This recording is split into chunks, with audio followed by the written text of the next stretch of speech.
नमस्कार Lalitpur live TV में आप सभी का एक बार फिर से बहुत बहुत स्वागत है। मैं हूं आपके साथ शिवानी शर्मा। आइए नजर डालते हैं आज की 10 बड़ी खबरों की तरफ। तब तक बने रहिए ललितपुर लाइव टीवी के साथ। राष्ट्रपति, प्रधानमंत्री सहित शीर्ष राजनेताओं ने देशवासियों को रामनवमी की शुभकामनाएं दी। राष्ट्रपति रामनाथ कोविंद ने ट्वीट कर लिखा कि रामनवमी के शुभ अवसर पर सभी देशवासियों को हार्दिक शुभकामनाएं। प्रधानमंत्री नरेंद्र मोदी ने ट्वीट के जरिए देशवासियों को शुभकामनाएं दी। उन्होंने लिखा कि रामनवमी की मंगल कामनाएं देशवासियों पर भगवान श्री राम की असीम अनुकंपा सदा बनी रहे। जय श्री राम।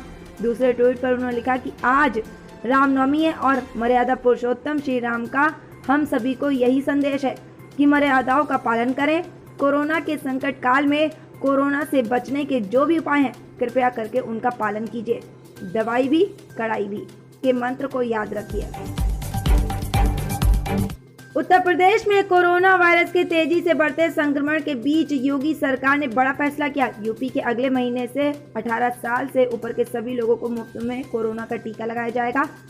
1 मई से यूपी में शुरू होने वाले टीकाकरण अभियान के तहत 18 साल से ऊपर के लोगों को मुफ्त वैक्सीन दी जाएगी। यूपी सरकार की कैबिनेट ने यह निर्णय लिया है। ममता बनर्जी ने कहा कि हमने चुनाव आयोग से अपने चुनाव कार्यक्रम पर पुनर्विचार करने का अनुरोध किया।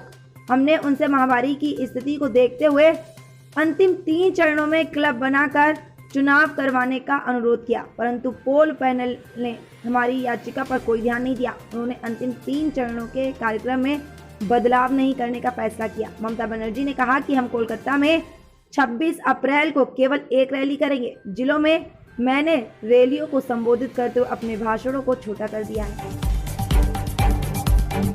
केजरीवाल सरकार ने कहा कि हमारी सरकार प्रवासी, दिहाड़ी और निर्माण कार्य में लगे मजदूरों के रहने, खाने और उनकी अन्य जरूरतों को पूरा करेगी। मजदूरों को 5-5 हजार रुपए देने की बात कही। हाईकोर्ट को जानकारी देते हुए दिल्ली सरकार ने बताया कि प्रधान सचिव गृह के नेतृत्व में एक कमेटी का गठन किया जो सभी प्रकार की व्यवस्थाएं देखेंगे। महाराष्ट्र में कोरोना की प्रचंड लहर के बीच नए मामले रुकने का नाम नहीं ले रहे। अब राज्य में पूर्ण लॉकडाउन की तैयारी कर ली गई है।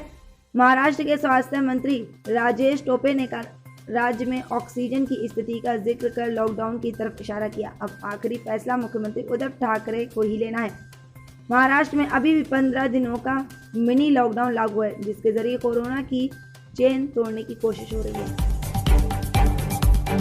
जम्मू में निजी ट्रांसपोर्टरों ने कोरोना वायरस संबंधी नए सरकारी आदेश के खिलाफ बुधवार को अनिश्चितकालीन हड़ताल शुरू कर दी है। नए कोविड दिशा निर्देशों के तहत सार्वजनिक परिवहन वाहनों में बैठने की क्षमता 50% कर दी गई है। हाल के दिनों में कोरोना वायरस के संक्रमण से मामलों में तेजी वृद्धि पर काबू के लिए नए दिशा निर्देश जारी किए गए। इनमें बाजारों और मॉल के खोलने पर भी रोक लगाई गई। नए आदेश बुधवार सुबह से प्रभावी हो गए।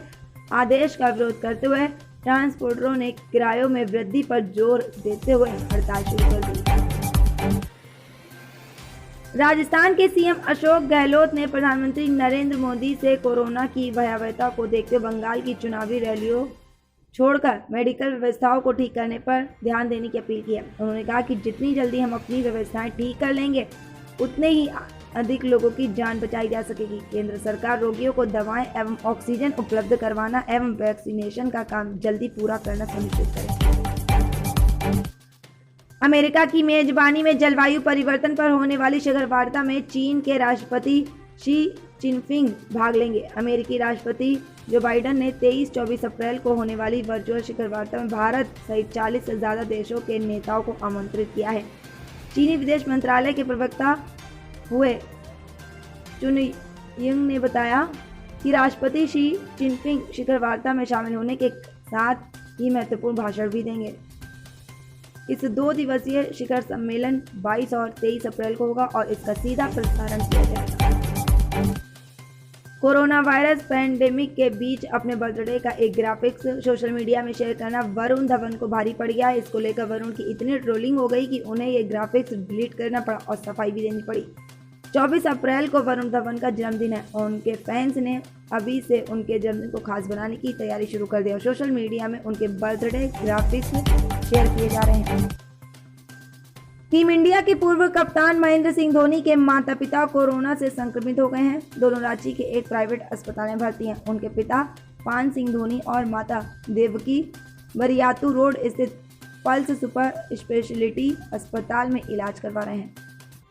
तो ये थी आज की 10 बड़ी खबरें। इस तरह की खबरें देखने के लिए हमारे ललितपुर लाइव टीवी चैनल को सब्सक्राइब, लाइक एंड शेयर करें, ताकि देश विदेश की हर छोटी बड़ी खबर और ललितपुर की छोटी बड़ी खबर हम आपको समय समय पर जल्द से जल्द पहुंचा सकें। नमस्कार। Shri Sai beauty parlour, threading, hair cutting, bleach, facial, skin treatment, दुल्हन मेकअप, साइड मेकअप।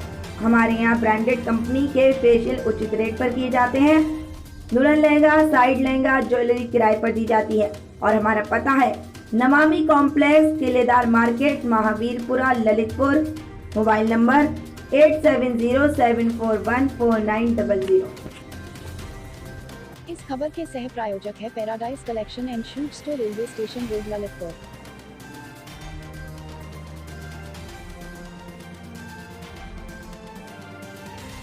इस खबर की सह प्रायोजक Sanskar valley academy school, Mahroni road, Masaura Kala, Lalitpur.